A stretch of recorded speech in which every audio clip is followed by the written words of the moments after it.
So this is the third lecture after midterm.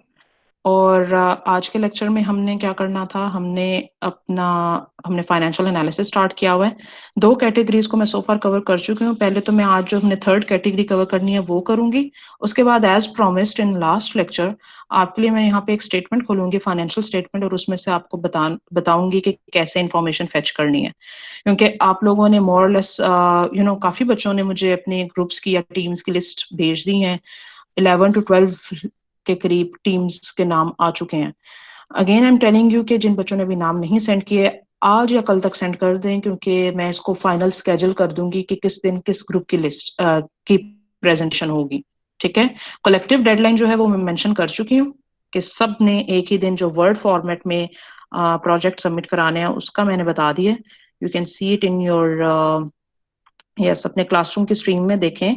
मैंने लिखा हुआ है 21 मई को आप लोगों ने MS वर्ड में बना हुआ फाइनल जो प्रोजेक्ट है वो सबमिट कराना है।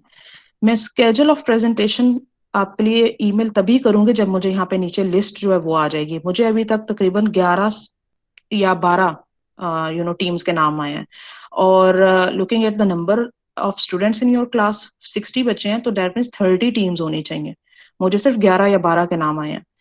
I am telling it very clearly, मुझे कल तक जितने बच्चों के नाम आएंगे मैं उनको स्केड्यूल कर दूंगी, और उसके अलावा जो रह जाएंगे वो फिर बस रह जाएंगे। ठीक है। तो कल तक का टाइम है, please sort out your teams and members, और कंपनी सेलेक्ट करके नाम यहाँ डालते जाएं। जिन बच्चों के रह जाएंगे, जिनकी कोई टीम नहीं है, प्लीज अगेन इसी स्ट्रीम में नीचे अपना नाम मेंशन कर दें और रोल नंबर मेंशन कर दें। ठीक है। कि आपका कोई टीम मेंबर नहीं है, जस्ट अपना अपना ही नाम और रोल नंबर मेंशन कर दें। मैं उसके बाद आपको बता दूंगी स्केड्यूल जब मैं करूंगी तो उसके अंदर आपका नाम या किसी और बच्चे के साथ आपकी टीम बना के आपके स्केड्यूल में मैं नाम डाल दूंगी। ठीक है। फिर आपको उस बच्चे के साथ खुद ही सॉर्ट आउट करना है। Fine. So contact each other using official email IDs. अपनी ऑफिशियल आईडी से भी एक दूसरे को कॉन्टेक्ट कर सकते हो। अपने नेम एंड रोल नंबर अगर आप मेंशन कर दोगे, आपका रोल नंबर ही आपका ईमेल आईडी होता है। You can email to other person as well. ठीक है। उसके रोल नंबर से @usa.edu.pk पे फिर आप कांटेक्ट कर लेना। जो बच्चे कह रहे हैं कि हमसे कांटेक्ट नहीं हो रहा दूसरे बच्चों का, तो you can contact with each other. ठीक है। बहरहाल जो बच्चे रह जाएंगे, जिनके ग्रुप्स नहीं बने, अपने names and roll numbers mention कर दें कमेंट्स सेक्शन में प्रोजेक्ट की स्ट्रीम के नीचे ही। ठीक है। और जिनकी टीम्स बन जाएं, वेल एंड गुड। कल तक मुझे जितनी लिस्ट आ जाएगी मैं उसी को फिर अज्यूम करूंगी कि वो फाइनल लिस्ट है। और जो सिंगल बच्चे उसमें जिनकी टीम्स नहीं है उनके नाम मैं एज अ टीम बना के मैं खुद मेंशन कर दूंगी स्केड्यूल में। ठीक है। फिर आपने उसी को फॉलो करना है और अपनी कंपनी सेलेक्ट करके उस पर काम करना है। आज मैं एक इम्पॉर्टेंट सेट ऑफ रेशोज है जो मैंने कवर कराना है। लास्ट क्लास में मैंने दो कैटेगरीज ऑफ रेशोज, मैं अगेन आपको कैटेगरीज दिखा दूं। ये 5 कैटेगरीज थी। अगेन आप अपने फाइनल प्रोजेक्ट में जब कर रहे होंगे दो बच्चे मिलके, तो ये 5 कैटेगरीज आप लोगों ने सॉल्व करनी है separately. Liquidity, solvency, activity, profitability and market ratio. दो कैटेगरीज हमने की हैं, जिसमें असाइनमेंट के तौर पे लिक्विडिटी रेशोज आप लोगों ने सॉल्व करके भी भेजी थी। ठीक है। सॉल्वेंसी के ऊपर ऐसा मैंने असाइनमेंट नहीं दी, लेकिन आपको अभी ये पता चल गया है कि आपने उसको असाइनमेंट में या प्रोजेक्ट में उसका लेआउट क्या रखना है। मैंने उस पर्पज के लिए आपको दिया था टास्क लिक्विडिटी का। तो लिक्विडिटी के अंदर 4 मैट्रिक्स थे, हम पढ़ चुके हैं। Current ratio, quick ratio, absolute liquid and working capital. मैं इस चैप्टर के खत्म होने के बाद, विच आई बिलीव के नेक्स्ट लेक्चर में यह चैप्टर मैं खत्म कर दूंगी, क्योंकि आज हम एक्टिविटी रेशोज पढ़ने लगे हैं। एक्टिविटी रेशोज थोड़ी सी लेंथी हैं, तो सिर्फ हम एक्टिविटी रेशोज पढ़ेंगे और एक्चुअल कंपनी का डाटा मैंने नेस्ले की रिपोर्ट डाउनलोड की है, मैं उससे भी आपको इंफॉर्मेशन को देखना भी बताऊंगी। पहली 3 हमारी जो रेशोज हैं वो आज कंप्लीट हो जाएंगी, और मैं उनको आपको उसकी इंफॉर्मेशन को अंडरस्टैंड करना फ्रॉम द एक्चुअल रिपोर्ट वो बताऊंगी कैसे करना है। Profitability and market ratios relatively easier भी हैं, और ये नेक्स्ट लेक्चर में ये कवर हो जाएंगी। ठीक है। और इसको फिर आप अपने प्रोजेक्ट्स में भी इम्प्लीमेंट कर सकते हैं। सो अगेन मैं एक और जो इम्पोर्टेंट अनाउंसमेंट करना चाह रही हूँ, उसको मैं गूगल क्लासरूम में भी डाल दूंगी। वो ये है कि ये चैप्टर कंप्लीट होने के बाद यू कैन एक्सपेक्ट कि क्विज आ जाएगा। और क्विज क्या होगा, इन फाइनेंशियल रेशोज पे होगा। फाइन। फाइनेंशियल रेशोज के फॉर्मूलाज आप लोगों ने याद करने हैं, और याद करने का तरीका बहुत इजी है। जैसे लिक्विडिटी रेशोज में तमाम जो रेशोज थी मोस्टली, उन पे आप यू कैन ज्यूम के बाकी रेशोज आगे जो चैप्टर में आ रही हैं वो भी इसी तरह हैं। आप कॉमन कोई आइटम फाइंड कर लो कि एक तरह की जो रेशोज है उसमें कॉमन आइटम क्या है। ठीक है। जैसे लिक्विडिटी रेशोज में करंट एसेट्स करंट लाइबिलिटीज के ही आइटम्स रिपीट हो रहे हैं, और most of the ratios are having current liabilities in denominator. अब करंट रेशो में current assets over current liability था। क्विक रेशो में करंट एसेट में से सिर्फ इन्वेंट्री एक्सक्लूड करके बाकी के current assets divide by current liability. Absolute liquid ratio में कैश और marketable securities the most liquid items in your current assets, आपने सिर्फ वो लिए और उसको डिवाइड किया करंट लाइबिलिटी पे। And working capital last item was very easy, आपने सिर्फ सब्ट्रैक्ट करना है, करंट एसेट्स में से माइनस करना है करंट लाइबिलिटी के टोटल को। ठीक है, तो ये 4 रेशोज तो बहुत इजीली याद हो जाएंगे, इस पे असाइनमेंट भी किए या सच आपको याद ही होंगे। अगर मैं क्विज लेती हूँ relating to the calculation, short calculation के आप एक रेशो कैलकुलेट कर दें, टोटल मैंने उनकी अमाउंट्स दी हुई है या मैंने कोई फॉर्मूला पूछा हुआ है, तो आपको आना चाहिए कि आप इस चैप्टर को इसके फॉर्मूलाज की लिस्ट बना लो चाहे और उसको याद करो। ठीक है, दिस वॉज द फॉर्मेट। अपने प्रोजेक्ट में भी यही फॉर्मेट फॉलो करना है जिस तरह से मुझे आप लोगों ने असाइनमेंट्स में भेजा था, और उसका फॉर्मेट क्या है, अगेन जिस तरह लिक्विडिटी एनालिसिस कर रहे हो, सॉल्वेंसी एनालिसिस भी इसी तरह करोगे आप। एक्टिविटी, प्रॉफिटेबिलिटी, 5 डिफरेंट कैटेगरीज जो है वो आपने इस फॉर्मेट पे ही करनी है। हर कैटेगरी का अलग अलग आप लोग इस तरह से एक लेआउट बनाएंगे जिस तरह से ये सामने भी स्लाइड पे भी शो हो रहा है। सबसे पहले तो उस कैटेगरी ऑफ रेशियो का कोई डेफिनेशन या डिस्क्रिप्शन देंगे, उसके अंदर जो आइटम्स आप यूज करेंगे फाइनेंशियल स्टेटमेंट्स उनकी लिस्ट देंगे, फॉर्मूलाज बताएंगे तमाम रेशियोज के जो आप यूज करने लगे हैं, और ईयर्स बताएंगे जो कंपनी के, और वो आपके केस में जब आप प्रोजेक्ट्स कर रहे हैं तो मैंने आपको कहा है कि मोस्ट रिसेंट ईयर्स होने चाहिए। आपके केस में क्या होगा, 2018 एंड 2019। ठीक है, फिर नीचे टेबल इंसर्ट करेंगे जिसमें तमाम रेशोज के नाम लिखे, और 2-2 सालों के लिए आपने एम्प्टी कॉलम छोड़ने हैं जिसके अंदर आपने वैल्यूज सॉल्व हुई हुई अपने आंसर्स लिखने हैं, और रिजल्ट्स में आप लिखेंगे कि पिछले साल के मुकाबले में 2019 की वैल्यू इंक्रीज करी है या डिक्रीज करी है। You may use arrows, arrow के थ्रू भी दिखा सकते हैं या फेवरेबल और अनफेवरेबल भी लिख सकते हैं। और इंटरप्रिटेशन जो नीचे लिखी हुई है लिक्विडिटी रेशोज की, इसी तरह आप नेक्स्ट कैटेगरीज में interpretation of solvency ratios, interpretation of activity ratios, आपने वो लिखनी है, बुलेट फॉर्म बना लें, बट हर रेशो की अलग अलग 2-2 लाइन की इंटरप्रिटेशन आपने लिखनी है। एंड इंटरप्रिटेशन लिखने का तरीका मैंने लास्ट लेक्चर में बताया भी था।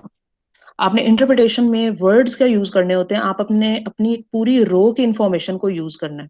जो टेबल में एक पूरी रो है, फॉर इंस्टेंस करंट रेशियो के ऊपर इंटरप्रिटेशन लिख रहे हैं 2 लाइन्स की, तो मैंने उसका तरीका बताया था कि आप 18 की वैल्यू के बारे में लिखें।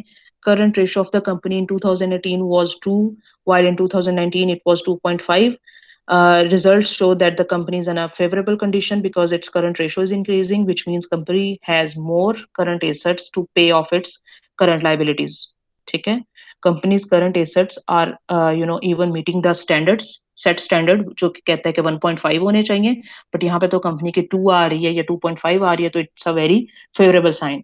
एंड वाइस वर्सा, हो सकता है आपकी कंपनीज में ये अनफेवरेबल आ रही हो, तो आपने इसी तरह से लिखना है कि 2018 में हायर थी, 2019 में डिक्लाइन कर रही है, which is unfavourable sign. It's showing कि company will not be able to meet its current liabilities very easily.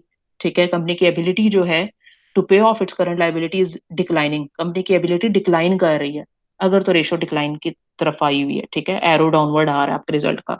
तो इसी तरह एक एक रेशो को आप पिक करोगे और उसकी पूरी रो जो आपने टेबल में बनाई हुई है, रो मींस जो हॉरिजॉन्टल साइड पे आपने पूरा डाटा इंसर्ट किया हुआ है, you will use that information और उसी को यूज करके आप नीचे वर्ड फॉर्म में लिख रहे होगे। ठीक है, it's not a very difficult thing interpretations लिखना। 2-2 लाइंस में आप वही बात लिख रहे हो जो आपने ऊपर टेबल में बताई हुई है।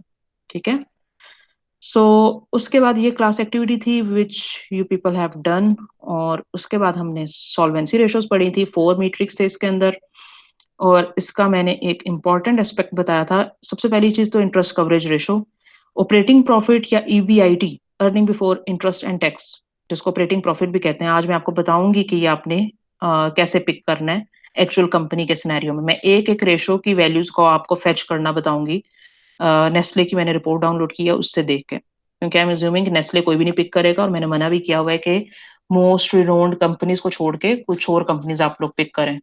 तो ये नेस्ले, निशात और इस तरह की कंपनीज को छोड़ के कुछ और कंपनीज को पिक करें, क्योंकि बहुत ज्यादा लिस्ट है कंपनीज की। आज बहरहाल मैं आपको नेस्ले से उसकी इंफॉर्मेशन फेच करना बताऊंगी, और बिलीव मी हर एनुअल रिपोर्ट आपके पास उसी फॉर्मेट पे होती है, उसी तरह के आइटम्स के नाम होते हैं, इसलिए आपके लिए मुश्किल नहीं होगा। आपकी कंपनी की रिपोर्ट्स में भी वही आइटम्स होंगे if it's a manufacturing company, और मैंने मैन्युफैक्चरिंग कंपनीज को ही सिलेक्ट करने को कहा है। सो इंटरेस्ट कवरेज रेशो में ऑपरेटिंग प्रॉफिट को आपने डिवाइड करना है इंटरेस्ट एक्सपेंस पे, और ये बताता है कि आपका ऑपरेटिंग प्रॉफिट कितने टाइम्स है compare to interest expense. Remember ratios हमेशा न्यूमरेटर की वैल्यू को बताती हैं कि वो कितने टाइम्स हैं कंपेयर टू डिनोमिनेटर। अगर आंसर 2 हो दैट मीन्स वो डबल है, अगर 3 हो आंसर तो दैट मीन्स ट्रिपल है कंपेयर टू डिनोमिनेटर। ठीक है। इसी तरह 4 है तो दैट मीन्स क्वाड्रपल आंसर आ रहा है आपका। आपकी न्यूमरेटर की वैल्यू 4 टाइम्स है कंपेयर टू डिनोमिनेटर, 5 टाइम्स है, 6 टाइम्स है, तो आपने यहाँ पे जो रेशो आंसर देती है हमेशा टाइम्स में दे रही होती है। ठीक है।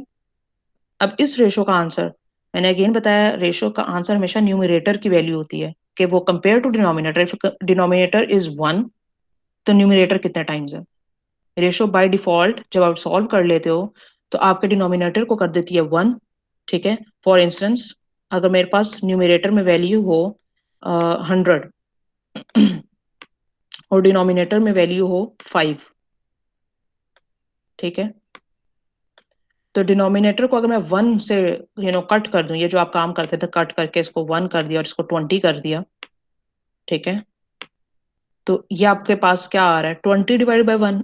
और डिनोमिनेटर में जो 1 होता है उसको हम लिखना ऐसा इंपॉर्टेंट नहीं समझते, हम खाली 20 भी लिख सकते हैं कि न्यूमरेटर की वैल्यू 20 टाइम्स है कंपेयर टू डिनोमिनेटर। ठीक है। 20/1 हो गया ना। कोई भी रेशियो अगर डिनोमिनेटर को 1 करके न्यूमरेटर को कट करती है एक सर्टेन वैल्यू से, ठीक है, और ये वो वैल्यू होगी। जैसे इस केस में भी 20 आ रहा है, दैट मीन्स न्यूमरेटर की वैल्यू जो 100 था वो 20 टाइम्स ज्यादा है कंपेयर टू 5। ठीक है। तो ये आंसर बता रहा है। सो इस वाली रेशो में देखें, अगेन मैंने कहा था कि न्यूमरेटर में अगर पॉजिटिव वैल्यूज होंगी, प्रॉफिट या अर्निंग्स, एसेट्स, इस तरह के आइटम्स होंगे और उनके जो आंसर्स आ रहे होंगे उनका इंक्रीज होना फेवरेबल साइन है। यानी 2 ईयर्स में अगर आप आंसर कंपेयर कर रहे हो तो उस रेशो का आंसर इंक्रीजिंग आना चाहिए, as opposed to the ratios के जिसमें न्यूमरेटर में एक्सपेंस या लाइबिलिटी का कोई आइटम है तो हम उन रेशोज को कहते हैं कि इनका आंसर डिक्रीजिंग आना फेवरेबल है। ठीक है। जैसे इस रेशो में देखें, ऊपर प्रॉफिट है और नीचे एक्सपेंस है, इस रेशो का आंसर इंक्रीजिंग आना चाहिए। कंपनी की ये जो एबिलिटी है to pay off it's interest, it must increase, कि कंपनी कितना इजीली इंटरेस्ट को केटर कर सकती है।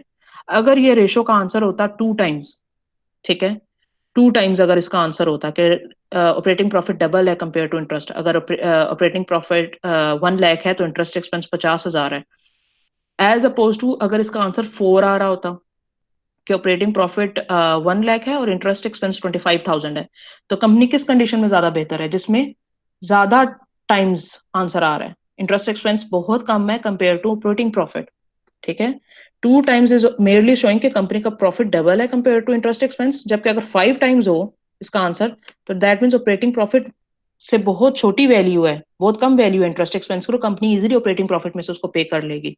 ईबीआईटी में से आराम से इंटरेस्ट एक्सपेंस पे कर सकती है जितना टाइम ज्यादा आंसर आएगा। तो favourable answer is higher answer, ज्यादा आंसर आना चाहिए इसका। ठीक है। अच्छा जी, डेट रेशो और इक्विटी रेशो के बारे में इंपॉर्टेंट एस्पेक्ट था कि ये दोनों टोटल एसेट्स पे डिवाइड होते हैं। आपने अपने टोटल एसेट दो ही सोर्स से फाइनेंस किए होते हैं, या लोन से या इक्विटी से। ये रेशो आपको बताती है कि आपने कितना परसेंट लोन से फाइनेंस किए हैं। अगर इसका आंसर जो है आपके पास आ रहा हो 0.40 विच इज 40%, तो विच दिस विल शो कि कंपनी ने अपने टोटल एसेट्स का 40% लोन से लिया हुआ है। और अगर इक्विटी रेशो जो है उसका आंसर 0.6 आ रहा हो तो दैट मीन 60% इक्विटी से फाइनेंस किया। एंड बिलीव मी, आप जब भी इसको सॉल्व करोगे एक्चुअल कंपनीज पे भी, तो debt ratio plus equity ratio must be 100%। Company ने जितने परसेंट एसेट्स अपने डेट से फाइनेंस किया उसका बिल्कुल ऑपोजिट उसने इक्विटी से फाइनेंस किया होगा। अगर आपका डेट रेशो का आंसर 30% आ रहा है तो इट्स अंडरस्टूड इक्विटी रेशो का आंसर 70% आएगा। ठीक है। हो ही नहीं सकता कि ये वेरी करें या इनका टोटल 100% से एक्सीड कर रहा हो या 100 से कम हो। ठीक है। और आपने अगर कोई मिस्टेक की होगी तभी उस केस में ये होगा कि इन दोनों का आंसर जो है वो 100% से एक्सीड कर जाए या कम हो। दोनों का टोटल, जो डेट रेशो का आंसर आएगा और जो इक्विटी रेशो का आंसर आएगा, ये एडअप होकर 100% ही बनना चाहिए। अगर नहीं है तो आपने कोई मिस्टेक की हुई है। ठीक है। तो यहाँ पे एक तरह की आपको श्योरिटी दे देगा कि डेट रेशो इक्विटी रेशो आपने सही कैलकुलेट की हुई है या नहीं। ठीक है। Last thing was debt to equity ratio. Total debts compare to total equity कितने टाइम्स हैं। ठीक है। अगर इसका आंसर 2 आ रहा हो दैट मीन्स आपने टोटल डेट जो है वो डबल लिया हुआ है और टोटल इक्विटी उसका सिर्फ एक हिस्सा है। आपने 1 लाख डेट लिया हुआ है और 50,000 इक्विटी ली हुई है। ठीक है। ये बड़ी डेंजरस सिचुएशन है कि अगर आपका टोटल डेट जो है वो काफी ज्यादा टाइम्स हो कंपेयर टू इक्विटी। 1 का मतलब होगा दोनों बराबर है, आपने 50% डेट लिया हुआ था और 50% इक्विटी ली है। 1 से लेस कोई भी आंसर होगा डेट टू इक्विटी रेशो का तो जरा सेफ आंसर है कि डेट कम है कंपेयर टू इक्विटी। अगेन मैं इन रेशोज की इंटरप्रिटेशन के एंगल से बता दूं, जिन रेशोज में न्यूमरेटर में डेट की वैल्यू एंड रेशोज का डिक्रीजिंग आंसर फेवरेबल है, और जिन रेशो में न्यूमरेटर में इक्विटी की वैल्यू है, उनका इंक्रीजिंग आंसर या higher, slightly higher answer is favourable. ठीक है। अच्छा जी, अब आ जाते हैं हम एक्टिविटी रेशोज पे, जिसको ऑपरेटिंग रेशोज भी कहते हैं। ऑपरेशनल परफॉर्मेंस मेजर करने के लिए ये रेशोज हैं। यहाँ पे थोड़ा सा इसको रीड आउट करना मे भी आपके लिए मुश्किल हो, मैंने इनको दो पार्ट्स में डिवाइड किया हुआ है। ठीक है। First thing is turnover ratio. यहाँ पे ये जो सेट है ये टर्नओवर रेशोज का है, और ये जो सेट है ये टाइम के एंगल से है। एक्टिविटी रेशो के ऊपर अगर मैं डिस्क्रिप्शन बताऊं या डेफिनेशन बताऊं, ये ऑपरेटिंग परफॉर्मेंस को चेक करने के लिए। ठीक है। और आपकी एक्टिविटी या ऑपरेशनल परफॉर्मेंस जो है आपकी, वो क्या होती है कि आप कितने एफिशिएंट हैं। ठीक है। एफिशिएंसी का मतलब क्या होता है? एफिशिएंसी का वर्ड आपने काफी मरतबा मैनेजमेंट में भी पढ़ा हुआ है। एफिशिएंसी का मतलब क्या होता है? एफिशिएंसी इन सिंपल वर्ड्स और फाइनेंस या कॉस्टिंग वगैरह के एंगल से हम एफिशिएंसी बोलते हैं मिनिमम इनपुट मैक्सिमम आउटपुट। ठीक है। ये रेशोज जो हैं ये सारी की सारी आपकी एफिशिएंसी चेक करने के लिए है कि आप कम इनपुट लगा के मैक्सिमम आउटपुट जनरेट कर भी रहे हैं कि नहीं। ठीक है। कम इनपुट लगाना, मैक्सिमम आउटपुट जनरेट करना इज योर एफिशिएंसी। ठीक है। एफिशिएंसी को सिंपल फॉर्म में अगर आपने मेजर भी करना हो तो it's output over input. Efficiency का फॉर्मूला होता है आउटपुट, ठीक है, ओ डिवाइडेड बाय आई लिख रही हूँ, which means output over input. ठीक है। आप कितना आउटपुट जनरेट कर रहे हो कंपेयर टू योर इनपुट। अगर आप कंपेयर कर रहे हो आउटपुट को विद इनपुट, तो दैट विल शो यू कि आप कितने एफिशिएंट हो। ये परफॉर्मेंस का एक मेजर भी है कि आउटपुट ओवर इनपुट। ठीक है। एफिशिएंसी अगर हम कंपनी के एंगल से बात करें तो दो एंगल से हम यहाँ पे एक्टिविटी रेशोज में मेजर करेंगे, और इन्हीं दो चीजों की वजह से एफिशिएंसी मेजर की जा सकती है। इनपुट से मुराद हमारा क्या है? Cost and time. Come cost में कोई चीज बना लेना एंड कम टाइम में कोई चीज बना लेना is your efficiency. Come cost में, मिनिमम कॉस्ट में, मिनिमम कॉस्ट या मिनिमम कॉस्ट का इनपुट लगाते हुए और मिनिमम टाइम यूज करते हुए ज्यादा आउटपुट जनरेट कर लेना इज योर एफिशिएंसी। ठीक है। अब मैंने आपको दो एंगल से बताया कि हम एफिशिएंसी मेजर करने लगे हैं, कॉस्ट या अमाउंट के एंगल से। ठीक है। अब अमाउंट के एंगल से जितनी रेशोज मेजर होंगी एफिशिएंसी की वो हैं टर्नओवर रेशोज, और टाइम के एंगल से जितनी भी मेजर होंगी वो हमारे पास हैं ये जो अकाउंटिंग पीरियड या पीरियड रेशोज। ठीक है। टाइम के एंगल से। सो दो कैटेगरीज हैं एफिशिएंसी की जो हमने मेजर करनी है, कॉस्ट के एंगल से और टाइम के एंगल से। तो टर्नओवर रेशोज जितनी भी हैं उनके साइड बाय साइड ये पीरियड रेशोज भी निकलेंगी। ठीक है। बट मैं उनको साइड बाय साइड अभी साथ बताती हूँ कि कैसे करना है। Total asset turnover, inventory turnover, receivable turnover and payable turnover, four turnover ratios हैं। और फोर ही हमारे पास यहाँ पे डिफरेंट पीरियड रेशोज हैं, collection period, payment period, inventory period and operating cycle या कैश कन्वर्जन साइकिल भी होगा। ठीक है। सो मैं अगेन बता देती हूँ उसका डिस्क्रिप्शन। एक्टिविटी रेशियोज में हमने एफिशिएंसी मेजर करनी है कंपनी की, कि कंपनी ऑपरेशंस में कितना एफिशिएंट है, अपने ऑपरेशंस में, अपने प्रोडक्शंस में। ठीक है। एफिशिएंसी हम उनकी मेजर कर रहे हैं कॉस्ट के एंगल से भी, कि कम कॉस्ट में कितना काम वो, या कम अमाउंट में कितना वो ज्यादा आउटपुट जनरेट कर रहे हैं, और कम टाइम में कर रहे हैं कि नहीं कर रहे हैं। ठीक है।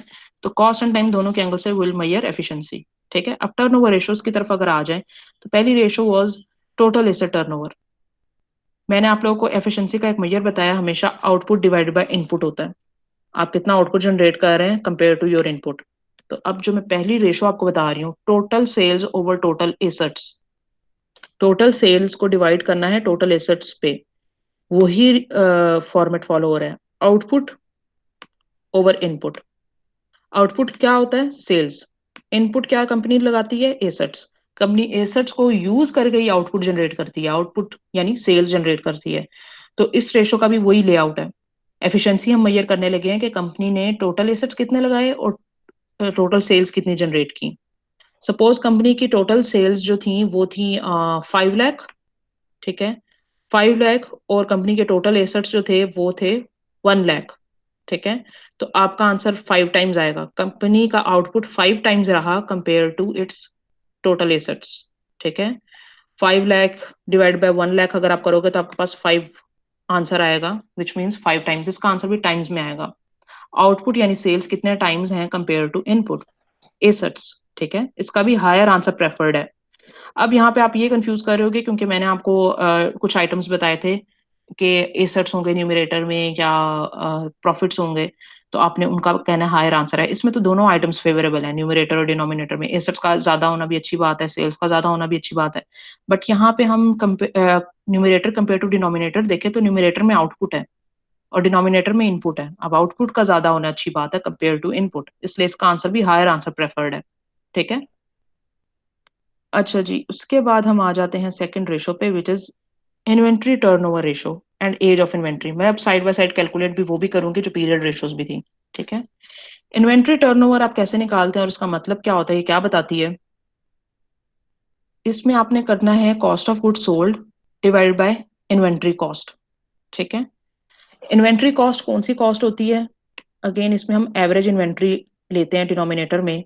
CGS cost of good sold income statement से मिलती है, सबको याद होगा, आप सेल्स में से सीजीएस माइनस करते थे इनकम स्टेटमेंट में, तो इनकम स्टेटमेंट से सीजीएस की वैल्यू आपको मिलती है। आपने उसको डिवाइड करना है एवरेज इन्वेंट्री कॉस्ट पे। ठीक है। मैं इसका मतलब बता देती हूँ एवरेज इन्वेंट्री में क्यों लिख रही हूँ इन्वेंट्री। अब ये जो एवरेज इन्वेंट्री, ये आपको कहाँ से मिलती है? ये आपको बैलेंस शीट से मिलनी है एवरेज इन्वेंट्री। बैलेंस शीट में करंट एसेट्स के अंदर आपने इन्वेंट्रीज डाली होती हैं, ये वो वाली इन्वेंट्री की कॉस्ट है जो आपने लेनी है। ये कौन सी इन्वेंट्री है? जो आपके पास बची हुई रह गई है। ठीक है। जो कि आपने इस साल कंज्यूम नहीं की, उसको नेक्स्ट ईयर कंज्यूम करेंगे। रिमेंबर, क्लोजिंग इन्वेंट्री जो होती है, जो बची हुई इन्वेंट्री होती है, वो एसेट्स में ऐड होती है क्योंकि उससे भी आपने बेनिफिट लेना है। तो करंट एसेट में जो इन्वेंट्री होती है वो लेफ्ट अप इन्वेंट्री होती है, जो अभी यूज इस साल नहीं हुई, अगले साल यूज होगी। ठीक है। आपने ये वो वाली इन्वेंट्री है वो लेनी है और उसका एवरेज लेना है। अब मैं एवरेज का आपको रीजन बता देती हूँ। यहाँ पे मैंने ऊपर स्लाइड में एवरेज नहीं लिखा, बट आप एवरेज लेते हैं। एवरेज किस तरह लेते हैं? एवरेज आप लेते हैं बिगिनिंग एंड क्लोजिंग का, एक साल की ओपनिंग इन्वेंट्री और उसी साल की जो क्लोजिंग है उसको एडअप करके डिवाइडेड बाय 2। मैं इसका जिस्ट बता देती हूँ हम क्यों करते हैं। इनकम स्टेटमेंट आपकी एक साल की होती है। यहाँ पे मैं आपको एक्टिविटी रेशियोज में एक क्वेश्चन बता रही हूँ, एक इंपॉर्टेंट क्वेश्चन है, इसको आपने याद रखना है। ठीक है। क्वेश्चन मींस आपने जो ध्यान से काम करना है। आपकी ये जितनी एक्टिविटी रेशियोज हैं, इनमें वैल्यूज जो हैं वो इनकम स्टेटमेंट बैलेंस शीट की दोनों यूज हो रही हैं। समटाइम्स न्यूमरेटर में इनकम स्टेटमेंट की वैल्यू है और डिनोमिनेटर में बैलेंस शीट की। तो न्यूमरेटर डिनोमिनेटर में जब डिफरेंट स्टेटमेंट से वैल्यूज आप लेते हैं, कि कोई इनकम स्टेटमेंट की और कोई बैलेंस शीट की है, तो आपके पास एक प्रॉब्लम आता है। वो क्या आता है कि इनकम स्टेटमेंट आप लोग रिमेंबर पूरे साल की बनाते हैं।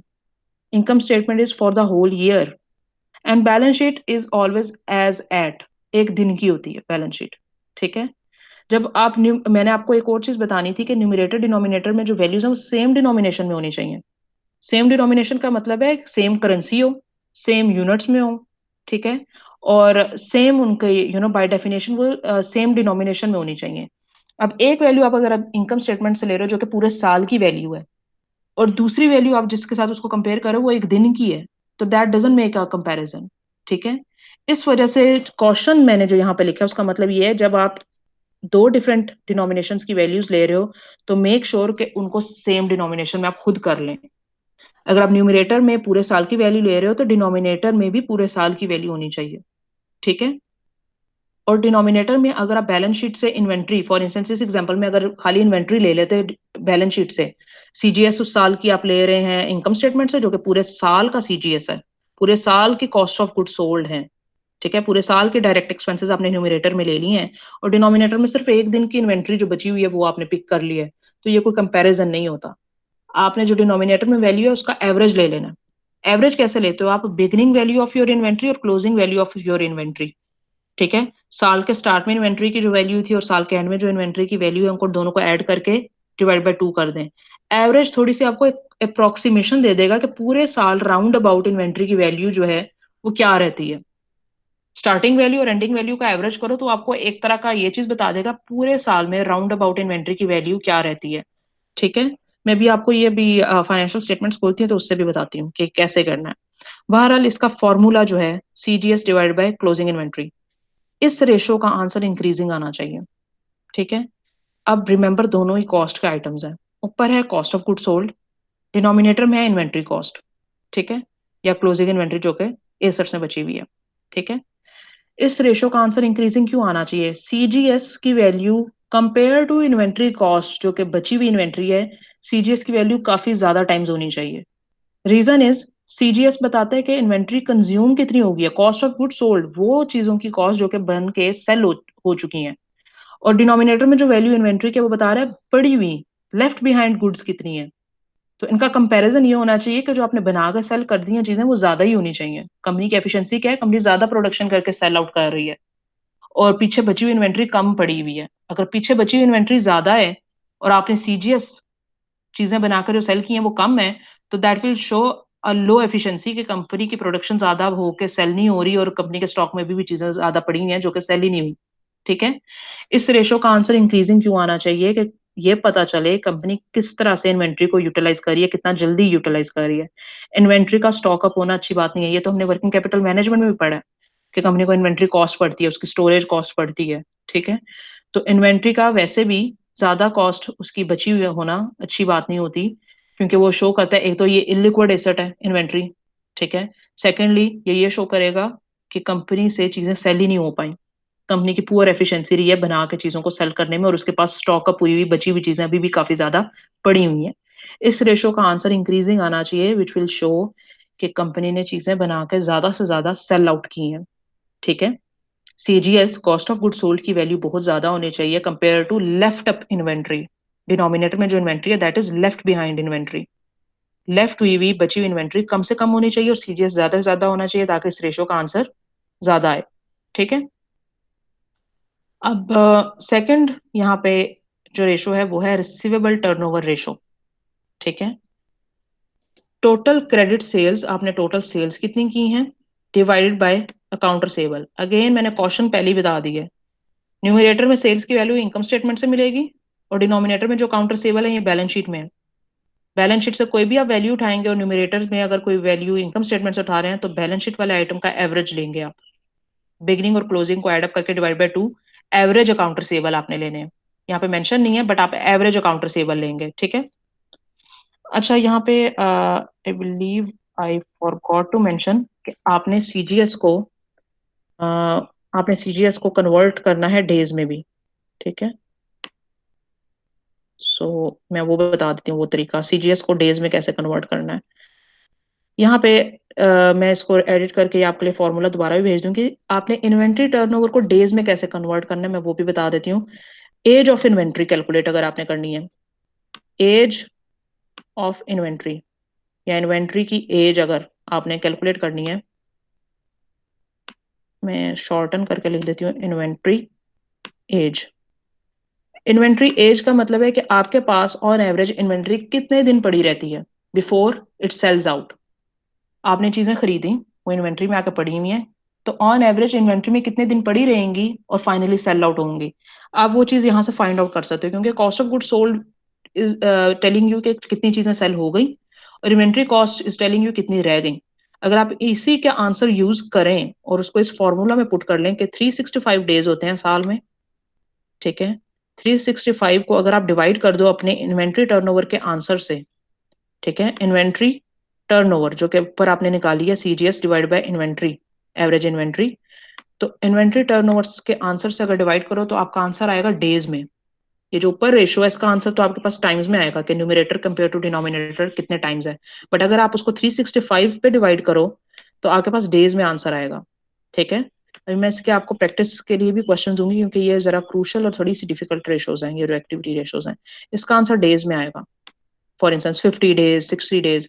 और वो ये बताएगा कंपनी के पास ऑन एवरेज इतने दिन सामान पड़ा रहता है।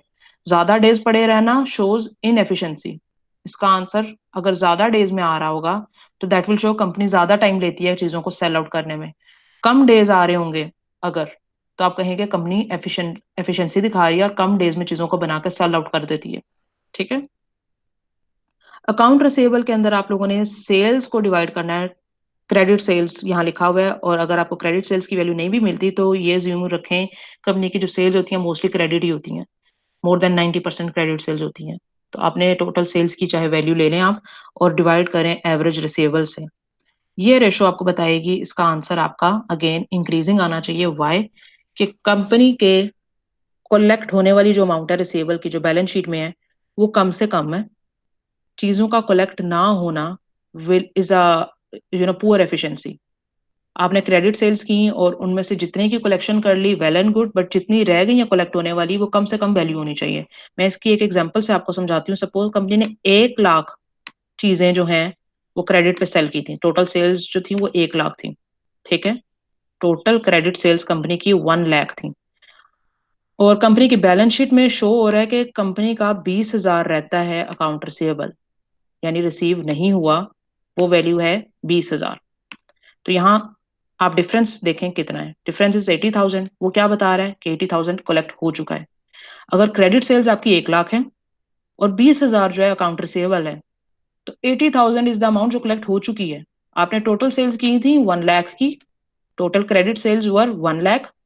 ईयर एंड पे आपकी बैलेंस शीट दिखा रही है कि 20,000 अभी तक कलेक्ट नहीं हुआ, तो यानी बाकी का तो सारा कलेक्ट हो चुका। ये रेशो आपको आपके कलेक्शन का थोड़ा सा हिंट करती है कि आपने कलेक्शन कितनी फास्टर की है, कितनी ज्यादा अमाउंट कर लिया कलेक्ट, ठीक है। तो टोटल क्रेडिट सेल्स की वैल्यू ज्यादा से ज्यादा अगर होगी और रिसीवेबल की वैल्यू कम से कम होगी बैलेंस शीट में, तो आपका आंसर इंक्रीजिंग आएगा, और ये बताएगा कि कंपनी कितना एफिशिएंट है कलेक्शन में, कितनी ज्यादा अमाउंट कलेक्ट कर लेती है कंपनी ऑन एवरेज, ठीक है। तो ये जो डिनोमिनेटर की वैल्यू है कम से कम होनी चाहिए, ये होते हैं बचे हुए रिसीवेबल्स जो अभी कलेक्ट नहीं हुए, जो बैलेंस शीट में शो हो रहे हैं, ठीक है। बाकी के सारी अमाउंट कलेक्ट हो चुकी है और अकाउंट रिसीवेबल इज शोइंग कि कितनी रह गई है कलेक्ट होने वाली। Collection period will tell you again, जितनी भी अब अगर रेशो साथ साथ ही टाइम की हम कैलकुलेट कर रहे हैं, इन्वेंट्री टर्नओवर भी आपने ऐसे ही निकाली थी। 365 डेज जो कि पूरे साल के डेज होते हैं, हमने उनको डिवाइड करना है अपने अकाउंट रिसीवेबल टर्नओवर के आंसर से। जो ऊपर आपने आंसर निकाला होगा ART अकाउंट रिसीवेबल टर्नओवर का आंसर, आपने उससे डिवाइड करना है। अब इसका आंसर डेज में आएगा, और डेज में जो आंसर है वो क्या बताएगा, कंपनी कितने दिनों में कलेक्शन करती है। अगर 50 डेज आंसर आ रहा है, दैट मीन्स 50 डेज लगते हैं कंपनी को क्रेडिट सेल्स जो कंपनी ने की हुई है उसकी अमाउंट वापस रिसीव करने में कस्टमर से, डेटर से। ज्यादा डेज है कंपनी की कि कंपनी कलेक्शन जल्दी नहीं कर रही, कंपनी के कैश जो है वो कम से कम कंपनी रिटेन कर रही है, ठीक है। तो कलेक्शन पीरियड का आंसर कम से कम डेज आना चाहिए। जितना आंसर आपका ये जो ART का हायर होगा, उतना ही इसका लोअर आंसर होगा, क्योंकि रिमेंबर आप डिनोमिनेटर में ART का आंसर ले रहे हैं, ठीक है, कलेक्शन पीरियड में। तो ART रिसीवेबल टर्नओवर का आंसर हायर आना चाहिए और कलेक्शन पीरियड का आंसर लोअर आना चाहिए, ठीक है। और ये बाय डिफॉल्ट ही होगा, अगर एक का हायर आ रहा है तो दूसरे का लोअर आएगा, ठीक है। Third thing is payable turnover ratio. This is probably the last ratio जो टर्नओवर रेशोज हम निकाल रहे हैं। सबसे पहले एसेट टर्नओवर निकाली, फिर इन्वेंट्री टर्नओवर, फिर रिसीवेबल टर्नओवर, एंड अब हम पेएबल टर्नओवर देखने लगे हैं, ठीक है। पेएबल टर्नओवर में आप लोगों ने क्या करना है, टोटल क्रेडिट परचेजेस। अगेन ये अगर आपको स्टैंड अलोन गिवन नहीं है तो परचेजेस की वैल्यू CGS में गिवन होती है, कॉस्ट ऑफ गुड सोल्ड के अंदर ही सबसे बड़ी अमाउंट परचेजेस की होती है, और वो परचेजेस क्रेडिट पे ही आपकी चल रही होती हैं। CGS divided by accounts payable. अब अकाउंट पेबल बैलेंस शीट का आइटम है, अगेन इसका आपको एवरेज लेना पड़ेगा, ठीक है। एवरेज अकाउंट पेबल आप लोगों ने ले लिया, ठीक है। सो अकाउंट पेएबल टर्नओवर निकालने के लिए CGS या credit purchases divide by account payable. अब ये रेशो क्या बताती है, आपने कितनी क्रेडिट परचेजेस की हुई हैं और कितनी अमाउंट रहती है जो अभी तक पे नहीं हुई उनके अगेंस्ट। क्रेडिट परचेज का मतलब है आप सप्लायर से जो चीजें परचेज कर रहे हैं उनकी पेमेंट आपने नहीं की, और बैलेंस शीट में अकाउंट पेबल बताते हैं कितनी अमाउंट रह गई है जो अभी पे होने वाली है, और इनका डिफरेंस आपको बताएगा कि बाकी की अमाउंट पे हो चुकी है। अब यहाँ पे वो वाला रूल भी हमने अप्लाई करना है। रिमेंबर आपने पढ़ा था वर्किंग कैपिटल मैनेजमेंट में, speeding up collection, slowing down payment. इसका आंसर कम से कम आना चाहिए, विच विल शो कंपनी पे आउट स्लो कर रही है। कंपनी ने क्रेडिट परचेजेस तो ज्यादा वैल्यू की हुई है, बट पेएबल्स की वैल्यू बैलेंस शीट में ज्यादा ही पड़ी हुई है, ठीक है। अभी तक जो पे नहीं किए कंपनी ने थोड़े ड्रैग कर लिए हैं, और आपका इसका आंसर जो है वो लोअर आएगा, कम आएगा, कम टाइम्स आएगा, तो दैट विल बी शोइंग के कंपनी का फेवरेबल आंसर आ रहा है। Same goes with payment period. Payment period का ऑपोजिट आएगा answer. 365 divide by account payable turnover करेंगे तो इसका आंसर हायर आएगा, ठीक है। डेज में आंसर आएगा और हायर आएगा। ज्यादा डेज में अगर आप लेके अपनी पेमेंट्स करते हो तो that is a favourable thing. हमने बात की थी स्लोइंग डाउन पेमेंट्स की, आपने स्लो डाउन करना है, डिले करना है पेमेंट्स को, ताकि कैश होल्डिंग आपके पास रहे ज्यादा से ज्यादा। So except for this particular ratio, जितनी पिछली हमने रेशोज पढ़ी हैं उसमें हमारा टर्नओवर का रेशो, प्रेफर आंसर था टर्नओवर का रेशो जो है वो इंक्रीजिंग आए। सिर्फ ये रेशो जो है पेएबल टर्नओवर की, इसका आंसर डिक्रीजिंग आना चाहिए, जबकि पेमेंट पीरियड का आंसर ज्यादा डेज आना चाहिए कि कंपनी ज्यादा डेज लेके पेमेंट्स करती है। ठीक है, मैंने नीचे हिंट भी लिखा हुआ है, लॉन्ग पेमेंट पीरियड और higher answer is preferred payment period का, जबकि एपीटी पेबल टर्नओवर रेशो का लोअर आंसर प्रेफर्ड है। जितना इसका लोअर आंसर होगा और उसको अगर आप यहाँ डिनोमिनेटर में पुट करोगे तो उतना इसका हायर आंसर आएगा पेमेंट पीरियड का। ठीक है, सो ये तीन रेशोज थी। अब मैं आपको यहाँ पे ये बता दूं कि आपने दो एडिशनल कैलकुलेशन है जो कि आपने अपने उसमें सॉल्यूशंस में प्रोजेक्ट्स में भी डालनी है। एक है ऑपरेटिंग साइकिल और एक है cash conversion cycle. Operating cycle में आपने क्या करना है, जो आपने एज ऑफ इन्वेंट्री कैलकुलेट की थी, the days sales in inventory, जो 365 days divide by inventory turnover ratio, days में निकाला था एज ऑफ इन्वेंट्री के कंपनी कितने डेज इन्वेंट्री को होल्ड करके रखती है ऑन एवरेज। आपने डेज में वो आंसर लिया और उसमें ऐड कर लिया अपना कलेक्शन पीरियड, कंपनी कलेक्शन कितने डेज में करती है। इन दोनों को अगर आप सिंपली एड अप कर लें तो this will tell you operating cycle company का कितने डेज में कंप्लीट होता है। ऑपरेटिंग साइकिल क्या होता है, चीजों को बना के मैन्युफैक्चर करने में, उनको सेल करके और उनसे डेटर्स को क्रेडिट पे सेल किया और उनसे कलेक्शन करने में, इस सारे प्रोसेस में कंपनी कितने डेज लेती है। ये वाले ऑपरेशंस परफॉर्म करने में कंपनी कितने डेज लेती है, यानी चीजों को मैन्युफैक्चर करके क्रेडिट पे सेल करना और क्रेडिट की हुई जो सेल की हुई चीजों की कलेक्शंस करना। This is operating cycle. ये पूरा साइकिल परफॉर्म करने में कंपनी कितने डेज लेती है। तो आपने एज ऑफ इन्वेंट्री और कलेक्शन पीरियड दोनों के जो आंसर डेज में आपने कैलकुलेट किए थे उनको एडअप कर लेना। तो टोटल आंसर डेज में जो आएगा दैट इज ऑपरेटिंग साइकिल कितने डेज में कंपनी परफॉर्म करती है। Second item is second calculation. ये कोई एडिशनल कैलकुलेशंस नहीं है, पिछली हुई भी कैलकुलेशंस को ही हम यूज करेंगे यहाँ पे। Cash conversion cycle operating cycle से थोड़ी बड़ी चीज है। इसमें आपने क्या बताना है, साइकिल थोड़ा सा और एक्सपेंड कर लिया हमने। Inventory period plus collection period minus payment period, इन तीन चीजों को लेना है हमने। पेमेंट पीरियड भी आपने डेज में निकाला था कि कंपनी ऑन एवरेज कितने डेज में पेमेंट करती है, और ये आपको बताएगा कैश कन्वर्जन साइकिल के बारे में कि कितना टाइम लगता है कंपनी को इन्वेंट्री से फिनिश गुड्स बना के उसको क्रेडिट पे सेल करने में। क्रेडिट पे सेल करके जब कलेक्शंस लेती है तो उसमें कितना टाइम लगता है, और उस कलेक्ट हुई अमाउंट से अपने सप्लायर को पे बैक करती है कंपनी, पेमेंट करती है। तो ये जो पूरा साइकिल है including payments to the supplier, इस सारे प्रोसेस में कंपनी को कितना टाइम लगता है। तो कैश कन्वर्जन साइकिल को आप एक और नाम भी इसको कह सकते हो। अ, आप कैश कन्वर्जन साइकिल का दूसरा नाम लिख सकते हो बिजनेस साइकिल। कंपनी को एक पूरा बिजनेस साइकिल करने में कितना टाइम लगता है। अब मैंने आपको बताया था कम से कम डेज अगर लग रहे होंगे, ऑपरेटिंग साइकिल कम से कम डेज में होना चाहिए, कैश कन्वर्जन साइकिल भी कम डेज में होना चाहिए। कम टाइम में कोई चीज कर लेना इज योर एफिशिएंसी। तो पूरा बिजनेस साइकिल अगर आपका कम डेज में आएगा तो that will show efficiency. Come days में आप पूरा प्रोसेस परफॉर्म कर रहे हो। फॉर इंस्टेंस अगर आप 60 डेज लेते हो, 60 डेज में पूरा कैश कन्वर्जन साइकिल कर लेते हो, इस सारी कैलकुलेशन का आंसर अगर आपका 60 के अराउंड आ रहा है, मैं आपको फॉर इंस्टेंस बता रही हूँ, 60 डेज आंसर आता है ये तीनों चीजों को एडजस्ट करके। Age of inventory plus collection period minus payment period will give you an answer 60 days.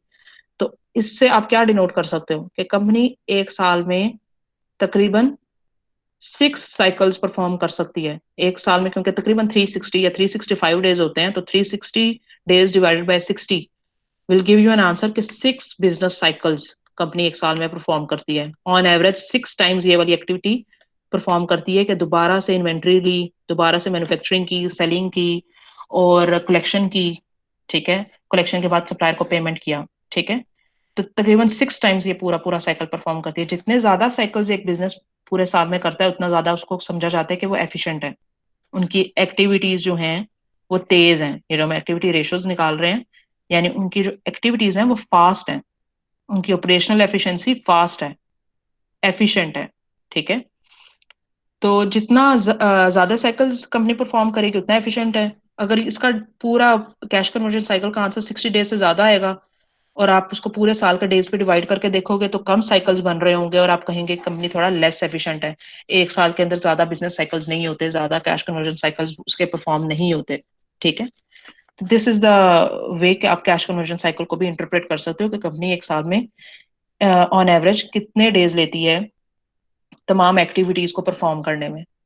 ये जो जितनी भी कंपनी की एक्टिविटीज थी कि इन्वेंट्री को परचेज करके मैन्युफैक्चर करना, सेल करना क्रेडिट पे, कलेक्शंस करना, एंड सप्लायर्स को जिनसे क्रेडिट पे चीजें ली हुई थी, परचेजेस की हुई थी, इन्वेंट्री क्रेडिट पे परचेज की हुई थी, उनको पेमेंट्स करना, इस सारी एक्टिविटीज में कितना टाइम लगता है, तो ये आपको कैश कन्वर्जन साइकिल से पता चलेगा। ठीक है, कि कैश ही वापस कन्वर्ट होके कैश बन रहा है। ठीक है, फाइन। ऑपरेटिंग साइकिल वगैरह की मैंने यहाँ पे थोड़ा सा डिस्क्रिप्शन भी लिखा है कि लेस डेज होना चाहिए ऑपरेटिंग साइकिल भी एंड कैश कन्वर्जन साइकिल भी। ये जो प्रॉफिटेबिलिटी रेशोज हैं इनको हम नेक्स्ट लेक्चर में करेंगे। अब क्योंकि हमारे पास टाइम कम बच रहा है तो मैं जरा आपको वो जल्दी से दिखा दूं कि आप लोगों ने अ, अपनी एनुअल रिपोर्ट को कैसे इंटरप्रेट करना है। अब आप किसी भी कंपनी की एनुअल रिपोर्ट डाउनलोड करोगे तो कोई 100 या 100+ पेजेस की वो रिपोर्ट आपके पास आएगी पीडीएफ फॉर्म में। मैंने सिंपली गूगल पर जाकर लिखा था नेस्ले एनुअल रिपोर्ट 2018 या 2019। ठीक है, मैंने फिलहाल 2018 की डाउनलोड कर ली है, आप 2019 की करेंगे। ठीक है, आप इसको जरा स्क्रॉल करेंगे तो यहाँ पे बहुत ज्यादा एडिशनल इन्फॉर्मेशन होगी रिगार्डिंग द कंपनी मैनेजमेंट, उसके बोर्ड ऑफ डायरेक्टर्स की इन्फॉर्मेशन होगी, उसकी प्रोडक्ट्स की डिस्क्रिप्शन होंगे, पास्ट हिस्टोरिक परफॉर्मेंसेज होंगी। You need to just simply exclude it. Table of content में जाकर देखें कि उसकी फाइनेंशियल स्टेटमेंट्स कहाँ से स्टार्ट हो रही हैं। तो यहाँ पे मैं अगर देखूँ तो आपको मे बी थोड़ा जूम कर देती हूँ। ये देखिए उन्होंने लिखा statement of financial position 72 page पे है एंड स्टेटमेंट ऑफ प्रॉफिट और loss is on 74। Financial position का मतलब है balance sheet, profit and loss statement का मतलब है इनकम स्टेटमेंट। ठीक है, आपको टेबल ऑफ कंटेंट में ये देखें दिख रहा है कि statement of financial position and profit loss statement यानी इनकम स्टेटमेंट किन पेजेस पे है। ठीक है, ये चीज सबको पता है, फाइनेंशियल पोजीशन बैलेंस शीट से पता चलती है, यानी कितने एसेट्स हैं, उसके अगेंस्ट कितना लोन या लाइबिलिटीज हैं और कितना कैपिटल है। और प्रॉफिट या लॉस आपको पता चलता है सेल्स में से तमाम एक्सपेंसेस माइनस करके कंपनी ने प्रॉफिट अर्न किया है या लॉस। ठीक है, सो 72 पेज पे अगर मैं चली जाऊं, आई स्क्रॉल इट डाउन टू 72। और अब आपने ध्यान से ये देखना है कि आपकी बिल्कुल स्टेटमेंट जो आप पाकिस्तानी जाहिर कंपनीज की करोगे बिल्कुल ऐसे फॉर्मेट पे ही होंगे, कोई भी चीज आपके पास भी चेंज नहीं होगी। ये देखिए मैं 72 पेज पे आ गई, यहाँ पे देखें बैलेंस शीट है हमारे पास। अब ये चीज आपको याद होनी चाहिए कि मैंने आपको जब अकाउंटिंग में भी आपने पढ़ा होगा कि बैलेंस शीट के दो फॉर्मेट होते हैं, account format and report format. But actual companies जो फॉलो करती हैं वो रिपोर्ट फॉर्मेट फॉलो करती हैं। रिपोर्ट फॉर्मेट में ये होता है कि एक पेज पे तमाम एसेट्स की लिस्ट होगी, उसका टोटल होगा, और एक पेज के ऊपर, ठीक है, उसके नीचे ही इक्विटीज और लाइबिलिटीज का टोटल होगा। तो यहाँ आप अगर देखें, और डेफिनेटली ये देखें, यहाँ गौर से देखें इस चीज को भी, बैलेंस शीट एक दिन की होती है, कंपनी ने भी लिखा हुआ है statement of financial position as at 31 December 2018। ठीक है, it's of a single day, it's a snapshot. ठीक है, सेकंड आइटम यहाँ देखें, ये जितनी भी वैल्यूज इस बैलेंस शीट में शो हो रही हैं, ये चीज आपने गौर से देखनी है, और इसको एक जगह पे हमें ये भी चाहिए होगी इन्फॉर्मेशन। देखें लिखा हुआ है रुपीज इन थाउजेंड्स। जितनी वैल्यूज उन्होंने इस बैलेंस शीट में डाली हुई हैं उनके अंदर 3 3 जीरोज ओमिट हुए हैं। अभी ये वैल्यूज यहाँ तक महदूद नहीं है, इनके आगे 3 3 जीरोज और थे जो कि उन्होंने for the sake of making it simple और स्पेस बचाने के लिए उन्होंने इनके आगे 3 3 जीरोज नहीं लिखे हुए। ठीक है, हर वैल्यू जो बैलेंस शीट में शो हो रही है उसके आगे 3 3 जीरोज और भी हैं। जब यहाँ पे ऊपर ये लिखा होता है ना रुपीज इन थाउजेंड्स या रुपीज इन मिलियन, तो उतने जीरोज और होते हैं हर वैल्यू के आगे। ठीक है, जो कंपनी ने नहीं लिखे होते ताकि थोड़ी सी सिंपल बने आपकी स्टेटमेंट। 2018 की अगर मैं एनुअल स्टेटमेंट डाउनलोड कर रही हूँ तो मेरे साथ ऑटोमेटिकली एक साल पहले के फिगर्स भी सामने आ रहे होंगे 2017 के एंडिंग के। विच इज बिकॉज के कंपनी ओपनिंग और क्लोजिंग दिखाना चाहती हैं कि हमारा साल इतनी वैल्यू से ओपन हुआ था और इतनी वैल्यू पे क्लोज हो रहा है। ठीक है, साल ओपन तभी हुआ यानी पिछले साल December 31 या इस साल का 1 जनवरी जो है उसकी वैल्यूज क्या थी, और अभी इस साल के एंडिंग की क्या है। तो ये जो ओपनिंग प्लस क्लोजिंग है ये हमें डेफिनेटली चाहिए। अभी हमने एक सेट ऑफ रेशोज जो अभी आज पढ़ा है जिसमें हमने एवरेजेस निकालने हैं, उसके लिए हमें ये इन्फॉर्मेशन चाहिए पिछले साल की भी। तो आई विल रिकमेंड अगर आप 2019 के एनुअल रिपोर्ट डाउनलोड कर रहे हैं जिसके अंदर 2018 का डाटा आ जाएगा तो वेल एंड गुड, बट हमें 2018 की भी रेशोज क्योंकि निकालनी है तो 2017 का भी डाटा आपके पास होना चाहिए। तो आप दो सेट ऑफ स्टेटमेंट्स डाउनलोड कर लें, 2019 की भी एनुअल रिपोर्ट डाउनलोड कर लें और 2018 की भी कर लें।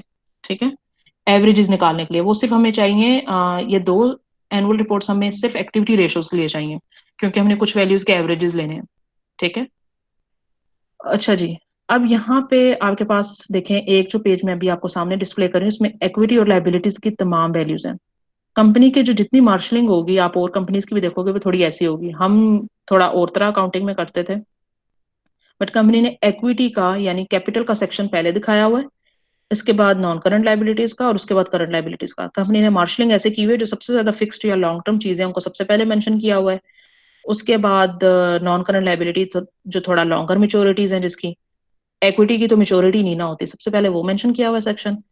फिर जिन चीजों की मेच्योरिटी थोड़ी लॉन्ग टर्म है वो मेंशन की हैं, और फिर उसके बाद सबसे लास्ट पे सबसे शॉर्ट मेच्योरिटीज की लाइबिलिटीज वो मेंशन की हुई है। कंपनी ने लेआउट ऐसे रखा हुआ है, और कंपनीज भी बिल्कुल ऐसे ही लेआउट पे होंगी। ठीक है, और आप देख सकते हो इनकी वैल्यू सामने गिवन है और लास्ट में टोटल भी गिवन है। ठीक है, मैं आपको इन इन्फॉर्मेशन को रीड आउट करना भी साइड बाय साइड बताती जाऊंगी। बट आप लोग सबसे पहली कैटेगरी देखें, आपने करंट जो एसेट्स और करंट लाइबिलिटीज जिसमें चाहिए थे लिक्विडिटी रेशोज, तो यहाँ पे आप देख सकते हो करंट लाइबिलिटीज का सेक्शन दिया हुआ है, उसके अंदर काफी सारे आइटम्स हैं, और करंट लाइबिलिटीज सेपरेटली एक बॉक्स में कैलकुलेट होके लास्ट में टोटल भी दिया हुआ है। दोनों सालों का 2018 का टोटल भी है, और पीछे 2017 के करंट लाइबिलिटीज भी हैं। करंट लाइबिलिटीज का टोटल दोनों सालों का हमारे पास यहाँ पे गिवन है। ठीक है, और ये टोटल डिफरेंट आइटम्स का टोटल है, जिसमें अकाउंट पेएबल के अलावा भी और आइटम्स हैं। ठीक है, अब मैं सिर्फ लिक्विडिटी रेशोज का बताऊं तो लिक्विडिटी रेशोज में एक तो हमें ये करंट लाइबिलिटी का टोटल चाहिए, ये तो तमाम रेशोज में चाहिए था। करंट एसेट्स जो कि अगले पेज पे है हमारे पास, एसेट्स के दोनों जो टाइप्स हैं, सबसे पहले अगेन यहाँ पे भी कंपनी ने क्या किया है, लॉन्ग मेच्योरिटीज वाले जो एसेट्स हैं उनको सबसे पहले उनका एक सेक्शन बना दिया, फिर शॉर्ट मेच्योरिटीज वाले करंट एसेट्स का टोटल भी यहाँ पे गिवन है। अब करंट रेशो तो आराम से कैलकुलेट हो जाएगी, एंड आई बिलीव वो सब की जितनी भी स्टेटमेंट्स होंगी जो आप लोग प्रोजेक्ट्स में करोगे, आराम से करंट रेशो हर कोई निकाल सकता है कि करंट एसेट्स का टोटल लिया, डिवाइड किया उसको करंट लाइबिलिटी के टोटल से, पहले एक साल की निकाली, फिर दूसरे साल की निकाली, और फिर आपने देखना है कि आंसर इंक्रीज हो रहा है या डिक्रीज हो रहा है। इंक्रीज हो रहा है तो it's a favourable thing, current year में, रिसेंट ईयर में आंसर इंक्रीज हो रहा है पास्ट ईयर के मुकाबले में, या डिक्रीज हो रहा है, तो आपने इंटरप्रेट कर देना है। ठीक है, अब मैं सेकंड रेशो के बारे में बता देती हूँ। सेकंड रेशो थी कि हमने करंट एसेट्स में से इन्वेंट्रीज को माइनस करना है और बाकी की तमाम वैल्यू लेनी है, और उसको करंट लाइबिलिटी के टोटल पे डिवाइड करना है। अब यहाँ पे इन्वेंट्रीज कैसे गिवन होंगी, मैंने आपको पहले भी बताया था, इन्वेंट्रीज स्टॉक एंड ट्रेड के नाम से मेंशन होती हैं। अगर आपको नहीं भी पता तो आप इसको मेंशन कर लें अपने पास, आपकी एनुअल रिपोर्ट्स में भी स्टॉक एंड ट्रेड के नाम से इन्वेंट्री गिवन होगी, closing inventory. And again it's the same inventory जो कभी हमें एक्टिविटी रेशोज में भी हमने इन्वेंट्री टर्नओवर में वैल्यू लेनी है, वो स्टॉक एंड ट्रेड की लेनी है। ठीक है, इन्वेंट्री कॉस्ट जो वैल्यू थी वो ये है, स्टॉक एंड ट्रेड। ठीक है, अकाउंट रिसीवेबल जो है वो ट्रेड डेट्स के नाम से है। ठीक है, ये अगर अपने पास आपने लिखना है तो लिख लें कि ट्रेड पेएबल्स जो है वो अकाउंट पेएबल है, स्टॉक एंड ट्रेड इन्वेंट्री है, ट्रेड डेट्स जो हैं वो अकाउंट रिसीवेबल है। ठीक है, सो आपने सेकंड रेशो जो थी क्विक रेशो, उसमें स्टॉक एंड ट्रेड की वैल्यू टोटल करंट एसेट्स जो नीचे दिए हुए हैं 32.658 जो भी वैल्यू दी हुई है मिलियंस में, आपने ये जो टोटल करंट एसेट्स है बिल्कुल लास्ट में जो टोटल दिया हुआ है इसमें से ये माइनस कर देना है स्टॉक एंड ट्रेड, और जो आंसर आएगा उसको डिवाइड करना है आपने करंट लाइबिलिटी पे, करंट लाइबिलिटी के टोटल पे। पहले आप एक साल का ये काम करोगे, फिर दूसरे साल में भी यही करोगे, पिछले साल की वैल्यू में भी, कि टोटल करंट एसेट्स में से स्टॉक एंड ट्रेड माइनस किया और करंट लाइबिलिटी पे फिर अपने आंसर को डिवाइड कर देना। ठीक है, आपके पास क्विक रेशो आ जाएगी। क्विक रेशो का आंसर एटलीस्ट 1 आना चाहिए, बट अगर नहीं भी आ रहा तो 2 सालों का कंपेयर करके देखें, फिर हायर आना चाहिए। जितनी लिक्विडिटी रेशोज है उनका हायर आंसर प्रेफरेबल है। अच्छा जी, एक थर्ड रेशो थी कि जिसमें आपने सिर्फ कैश एंड कैश इक्विवेलेंट्स लेने थे, कैश और शॉर्ट टर्म इन्वेस्टमेंट्स। ठीक है, तो उसके लिए आप यहाँ पे देखें कैश एंड बैंक बैलेंस की वैल्यू गिवन है, करंट एसेट्स में कैश एंड बैंक बैलेंस की वैल्यू गिवन है। मुझे यहाँ पे एज सच कोई भी शॉर्ट टर्म इन्वेस्टमेंट्स नहीं नजर आ रही।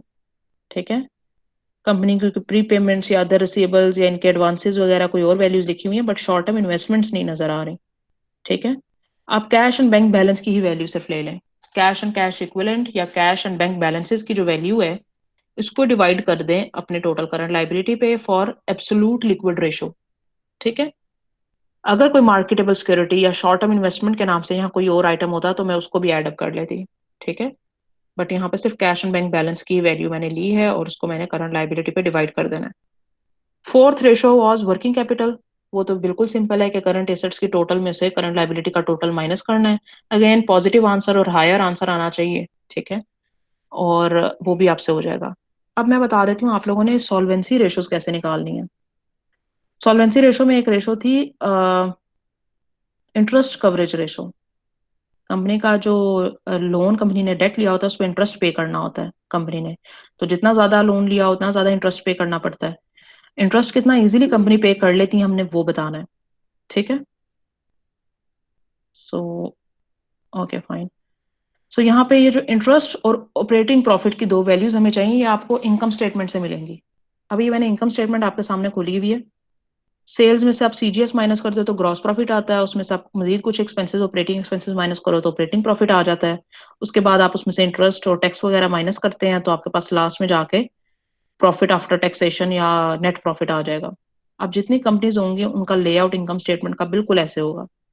डिटेल्ड कैलकुलेशन जो है उन्होंने नहीं दिखाई हुई क्योंकि उन्होंने नोट्स में डिटेल्ड कैलकुलेशन दिखाई होती है। यहाँ पे नोट्स अपीयर हो रहे हैं, ये 24 25 26 ये हैं एडिशनल कैलकुलेशन जो कि स्क्रॉल करके आप नीचे जाएंगे तो आपको वहां मिलेगी। अब सीजीएस आपको पता है, आप अकाउंटिंग में आपने पढ़ा हुआ है, सीजीएस में काफी आइटम्स होते हैं।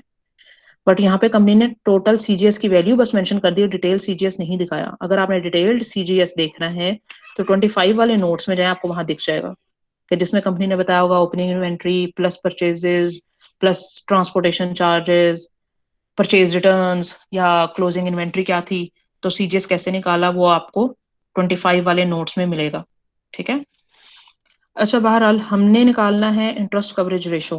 तो ऑपरेटिंग प्रॉफिट या EBIT divided by interest expense. अब आपको लग रहा होगा यहाँ कहीं इंटरेस्ट नहीं गिवन। इंटरेस्ट एक्सपेंस आपको फाइनेंस कॉस्ट के नाम से मिलेगा। फाइनेंस होता है लोन, फाइनेंस लेने की कॉस्ट, लोन लेने की cost which is interest. In simple words finance cost होती है इंटरेस्ट कॉस्ट। ठीक है। तो आप ऑपरेटिंग प्रॉफिट को डिवाइड करेंगे फाइनेंस कॉस्ट पे। ठीक है। ईबीआईटी यानी ऑपरेटिंग प्रॉफिट में से सबसे पहले आई यानी इंटरेस्ट माइनस होता है, फाइनेंस कॉस्ट माइनस होती है, और आपके पास प्रॉफिट बिफोर टैक्स आ जाता है, और फिर टैक्स माइनस होता है और प्रॉफिट आफ्टर टैक्स आता है। ठीक है। So finance cost is interest. इसको याद रख लें, अपने पास लिख लें कि आपकी कंपनीज में भी ये इस नाम से मे भी लिखा हो, फाइनेंस कॉस्ट के नाम से इंटरेस्ट। ठीक है। तो आपके पास इंटरेस्ट कवरेज रेशो आ जाएगी। अब अगेन इस रेशो का आंसर हायर आना चाहिए कि कंपनी ज्यादा एबल है, अपना ज्यादा इजीली इंटरेस्ट पे कर लेगी। अब मैं आपको यहाँ पे ले आती हूँ डेट एंड इक्विटी रेशो पे। डेट रेशो की वैल्यू क्या, आप कैसे निकालते हो? टोटल डेट्स, डेट और लाइबिलिटी का एक ही मतलब होता है, total liabilities divided by total assets. Total liabilities निकालने का क्या तरीका है? शॉर्ट टर्म और लॉन्ग टर्म लाइबिलिटीज को एड अप कर लेना आपने। Current liabilities short term liabilities हैं, non current liabilities long term है। इन दोनों के टोटल सेपरेटली गिवन है। नॉन करंट लाइबिलिटीज 13.6 मिलियन है और जबकि short term liabilities 49 point something million है। इन दोनों को एड अप कर लें, आपके पास आएंगे टोटल डेट्स या टोटल लाइबिलिटीज। फॉर इंस्टेंस मैं यहाँ अगर ऐड कर रही हूँ तो 49123050 प्लस 13605947, मेरे पास जो आंसर आया मैंने इसको अब डिवाइड करना है अपने टोटल एसेट्स पे। अब एसेट्स वाली साइड पे जाएं तो शॉर्ट टर्म और लॉन्ग टर्म एसेट्स दोनों एड अप होके लास्ट में जो टोटल वैल्यू दी हुई है 666 यानी 66.6 मिलियन, मैंने इस पे इसको डिवाइड करना है। ठीक है। मेरे पास आ रहा है 94% 0.94 या 94% कंपनी ने डेट लिया है which is a very unfavourable sign. Company बहुत ज्यादा डेट पे रिलाई कर रही है, कंपनी ने बहुत ज्यादा लोन लिया हुआ है अपने एसेट्स के अगेंस्ट। ये जितने कंपनी के एसेट्स हैं 66 मिलियन, इसमें से तकरीबन 94% एसेट्स कंपनी ने लोन मनी से लिए हुए हैं, डेट से फाइनेंस किए हुए हैं अपने एसेट्स। अब 94 मिलियन अगर ये आ रहा है तो डेफिनेटली 94%, सॉरी, अगर 94% आपका डेट रेशो है तो डेफिनेटली 6% इक्विटी रेशो होगी। ये बहुत ही अलार्मिंग डेट रेशो है कि बहुत ज्यादा आ रही है हमारे पास। ठीक है। आपने भी इसके इंटरप्रिटेशन में यही लिखना है कि it's a very unfavourable sign कि company's relying mostly on debts. अगर आपने अब इक्विटी रेशो निकालनी है तो टोटल इक्विटी आपको लाइबिलिटीज के सेक्शन के ऊपर दी होगी, यहाँ पे टोटल लिया हुआ है, जिसमें क्या होता है कि कंपनी ने जितना शेयर्स के थ्रू पैसा रेज किया है, जितना रिटेन्ड अर्निंग्स थी, कोई प्रीमियम कंपनी ने अर्न किया कि कुछ शेयर्स महंगे बेच दिए और उस पर प्रॉफिट अर्न हुआ, कोई रिजर्व्स हैं। Accumulated profit means retained earnings, जो पिछले साल में कंपनी प्रॉफिट अर्न करती रही है, तो ये सब चीजें कैपिटल के सेक्शन में एड अप हुई हुई हैं और लास्ट में टोटल कैपिटल दिया हुआ है। अगर आप इसकी वैल्यू को डिवाइड करोगे अगेन टोटल एसेट्स पे तो ये 6% आना चाहिए, क्योंकि आपकी डेट रेशो 94% थी। ठीक है, तो मैं यहाँ पे इसको अपने कैलकुलेटर पे सॉल्व भी करके देख रही हूँ। मैं इसको उस पे डिवाइड करूंगी टोटल पे, तो again yes I am getting तकरीबन मेरे पास आ रहा है 5.87, क्योंकि वो भी दूसरी रेशो भी 94 पॉइंट समथिंग थी, तो दोनों एड अप होके ये तकरीबन 6% ही मेरे पास आई है। सो 6% आपकी इक्विटी रेशो है एंड 94% आपकी डेट रेशो आएगी। ठीक है, and second part was debt to equity ratio निकालनी है, तो वो अब हम सिंपली भी निकाल सकते हैं। 6 डिवाइड बाय 94 कर दें, सॉरी 94% डिवाइड बाय 6 कर दें, तो तकरीबन 15.7 टाइम्स डेट है कंपेयर टू इक्विटी। ठीक है, आप टोटल डेट की वैल्यू को डिवाइड करोगे टोटल इक्विटी पे तो टाइम्स में आंसर आएगा। ये भी आपसे इजीली कैलकुलेट हो जाएंगी, सॉल्वेंसी भी। ठीक है, अब मैंने क्योंकि आपको यहाँ से आइटम्स के नाम बता दिए हैं, तो आपके लिए वो चीज़ भी आसान हो जाएगी कि आपने जो इक्विटी रेशो में चीज़ें निकालनी है एक्टिविटी में, स्टॉक इन ट्रेड इन्वेंट्री है, अकाउंट रिसीवेबल टर्नओवर रेशोज के लिए ट्रेड डेट्स की वैल्यू लेनी है आपने, ट्रेड डेट्स आपके रिसीवेबल्स हैं, एंड अकाउंट पेएबल के लिए आपने जो वैल्यू लेनी है वो ट्रेड पेएबल्स की वैल्यू होगी और वो करंट लाइबिलिटीज में होगी, ट्रेड एंड अदर पेएबल्स की वैल्यू। ठीक है, एक और चीज जो मैं आपसे कह रही थी, हमें 3 सालों का डाटा इसलिए चाहिए होगा क्योंकि हमने ओपनिंग प्लस क्लोजिंग का एवरेज लेना है एक्टिविटी रेशोज में। फॉर इंस्टेंस, अब मैं एक रेशो आपको कैलकुलेट करने का तरीका बता देती हूँ एवरेज के हिसाब से।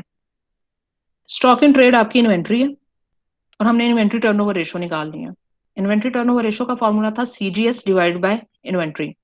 सीजीएस की वैल्यू मिलेगी इनकम स्टेटमेंट से, और इनकम स्टेटमेंट के ऊपर देखे लिखा हुआ है फॉर द ईयर एंडेड, पूरे साल की है ये, पूरे साल की। बैलेंस शीट के ऊपर लिखा हुआ था एज एट। इनकम स्टेटमेंट से आपने ये वाली वैल्यू ली सीजीएस की, 83 मिलियन की वैल्यू है, एंड अगेन यहाँ पे ऊपर लिखा है रुपीज इन थाउजेंड। इन सब वैल्यूज का आगे 3 जीरोज और हैं जो कि अभी मेंशन नहीं है। बहरहाल हम इनको एज इट इज लेंगे, हमें 3 जीरोज डालने की जरूरत नहीं है क्योंकि हम डिनोमिनेटर न्यूमरेटर दोनों में ही 3 जीरोज नहीं ले रहे। ठीक है, सो 83242655 जो है ये आपने सीजीएस लेना है न्यूमरेटर में, और डिनोमिनेटर में आपने क्या लेना है, डिनोमिनेटर में आपने एवरेज इन्वेंट्री लेनी है, क्योंकि इन्वेंट्री आप एक दिन की नहीं लेंगे। ये जो यहाँ पे 2018 की इन्वेंट्री है ये इस दिन की है, 31 दिसंबर वाले दिन की वैल्यू है। हम इसको इसका एवरेज कर लेते हैं कि ऑन एवरेज पूरे साल में क्या इन्वेंट्री की वैल्यू रहती है। एवरेज करने के लिए हम ओपनिंग यानी पिछले साल की एंडिंग जो है और इस साल की जो एंडिंग है इन दोनों को ऐड करके डिवाइड बाय 2 करेंगे। ठीक है, और इसी तरह अगर आप पिछले साल का निकाल रहे होगे रेशो, यानी मैंने अगर 2017 की निकालनी है इन्वेंट्री, एवरेज इन्वेंट्री, तो मैंने 2017 की इन्वेंट्री ली और मैंने एक और एनुअल रिपोर्ट डाउनलोड करनी है जिसमें मेरे पास 2016 की वैल्यू आ जाए। मैं उन दोनों को एडअप करूंगी और फिर डिवाइड बाय 2 करूंगी। इसलिए एक्टिविटी रेशियोज के लिए मैं आपको कह रही हूँ कि प्रेफरेबल है कि आप एक साल और की वैल्यूज ले लें। ठीक है, क्योंकि हमने एवरेजेस लेने हैं।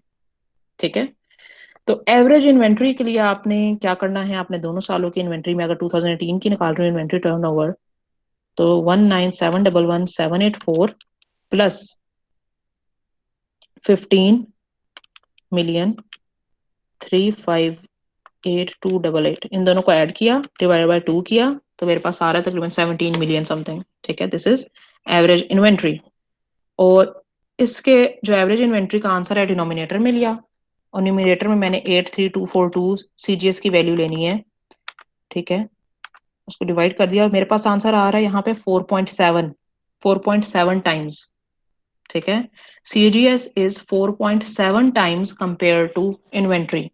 ठीक है, और इसको अगर मैंने डेज में कन्वर्ट करना है तो 4.7 जो मेरा आंसर आया है, मैं कहूंगी 365 डिवाइड बाई 4.7, 76.88, तकरीबन 77 डेज।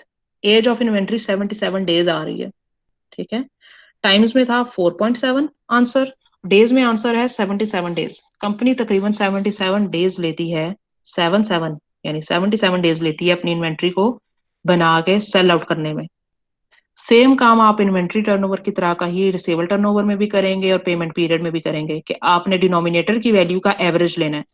एवरेज लेने का मैंने अभी भी तरीका बताया, अगर 2018 की वैल्यू 2018 की रेशो निकाल रहे हो तो पिछले साल की वैल्यूज में इन्वेंट्री की ऐड करके डिवाइड बाय 2 कर देना है, और अगर 2017 की निकाल रहे हो तो 16 की वैल्यू और 17 की एड अप करके डिवाइड बाय 2 कर देना। ठीक है, पिछली वैल्यू हम इसलिए ले रहे हैं क्योंकि वो इस साल की ओपनिंग है। फॉर इंस्टेंस ये जो 15 मिलियन था ये इस साल का ओपनिंग था, और 19 पॉइंट समथिंग जो मिलियन है वो इस साल की क्लोजिंग इन्वेंट्री है। दोनों का मैंने एवरेज कर लिया, ये अप्रोक्सीमेशन करने के लिए कि पूरे साल ऑन एवरेज इन्वेंट्री की वैल्यू क्या रहती है। ठीक है, ये अप्रोक्सीमेशन है क्योंकि हम हर दिन की वैल्यू लेके एवरेज नहीं कर सकते।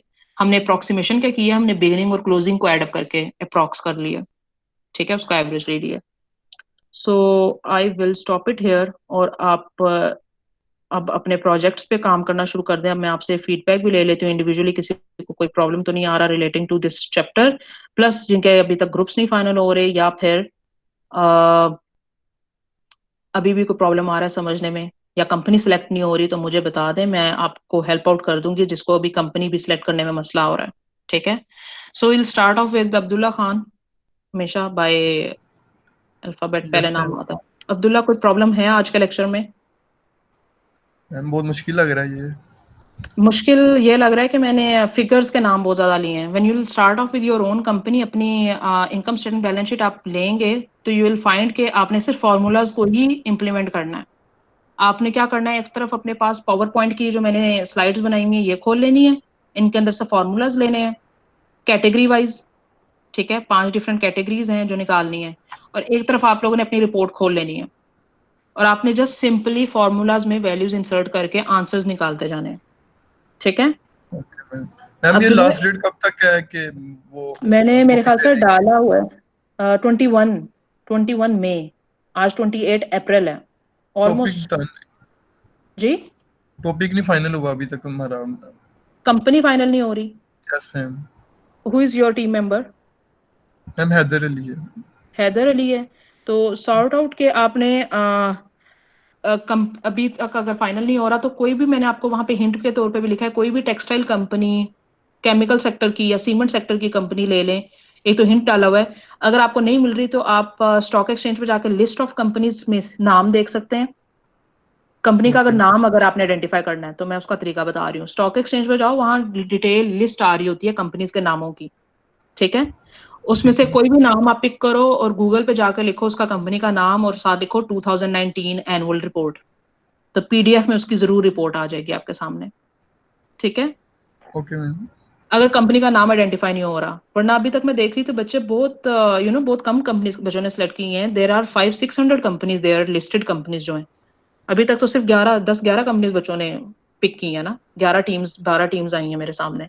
तो अगर आपसे फिर भी आपको प्रॉब्लम आए, तो आप प्रोजेक्ट्स वाले सेक्शन में अपना नाम, रोल नंबर और अपने टीम मेंबर जो है उसका नाम लिख दें और रोल नंबर, और बता दें कि कंपनी सेलेक्ट नहीं हुई, मैं आपको खुद ही असाइन कर दूंगी फिर। ठीक है, ओके मैम। या मुझे ईमेल कर दो, मैं आपको ईमेल में रिप्लाई में उस कंपनी की एनुअल रिपोर्ट सेंड कर दूंगी।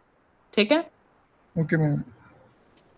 अब मैं नेक्स्ट टाइम से ये चाहूंगी कि जिस तरह अब्दुल्ला कह रहे हैं कि मुश्किल लग रहा है, तो आप लोग सारे बच्चे ये काम करेंगे नेक्स्ट क्लास में, अपनी अपनी कंपनी की एनुअल रिपोर्ट खोल के बैठेंगे, ताकि क्वेरीज वाले जब हम टाइम पे आए तो आप उसमें से क्वेश्चन पूछ सके कि आपने वैल्यूज कैसे पिक करनी है। ठीक है, आप मुझे ईमेल्स में भी सेपरेटली पूछ सकते हो जब कैलकुलेशन अपनी स्टार्ट करोगे तो। बट आप लोग, आई प्रेफर कि आप लोग अपनी अपनी कंपनीज की इनकम स्टेटमेंट और बैलेंस शीट, ये जिस तरह अभी मैंने आपको पेजेस दिखाया नेस्ले के, आपके एटलीस्ट ये 2-3 पेजेस आपके हाथ में हो, या उनका प्रिंट आउट लेके बैठ जाओ, या अपने पास सॉफ्ट फॉर्म में सेपरेटली खोल low income statement and balance sheet. मैं आपको बता दूंगी क्वेरीज कैसे, जब हम टाइम पे आएंगे आप लोग उसमें से क्वेश्चन पूछ सकते हो कि आपने कैसे फाइंड आउट करना है, कौन सा आइटम आपको कहाँ मिलेगा। ठीक है, बहरहाल मैंने जितना सिंपल हो सकता है, मैंने अभी आपको ये जो नेस्ले की रिपोर्ट खोल के बताया, आपकी स्टेटमेंट्स बिल्कुल ऐसी होंगी, बिल्कुल इसी फॉर्मेट पे होंगी, आपको आराम से वैल्यूज नजर आएंगी। ठीक है, और आपने सिंपली फॉर्मूलाज इंसर्ट करने हैं, फॉर्मूलाज में वो वैल्यूज इंसर्ट करनी है। ठीक है, अनस महमूद, कोई क्वेश्चन है तो पूछ लें। मैम जैसे कि हम जब हम अपनी वो बनाना शुरू करेंगे ये जो रिपोर्ट है, तो हम्म, हम आपको साथ साथ चेक कराते जाएं। अगर आपने चेक कराना आप करा सकते हो, तो मुझे ईमेल कर दो। जैसे लिक्विडिटी रेशो सारी कैलकुलेट कर ली है, और उनको उस टेबुलर यस फॉर्म में मैम। जिस तरह मैंने फॉर्मेट सिखाया है आपको, आप उसमें अपने सारा वैल्यूज इंसर्ट कर लें, इंटरप्रिटेशन लिख लें, तो मुझे दिखा सकते हो, ईमेल कर दो चाहे। ठीक है, ठीक होगा मैम। बट साथ आप फिर उसका स्नैप भेज दीजिएगा अपनी बैलेंस शीट और इनकम स्टेटमेंट का भी, ताकि मैं देख लूं आपने वैल्यू सही पुट की है कि नहीं। ठीक है, ठीक है मैम। ओके। हैदर अली, हैदर, कोई क्वेरी है तो पूछ लें।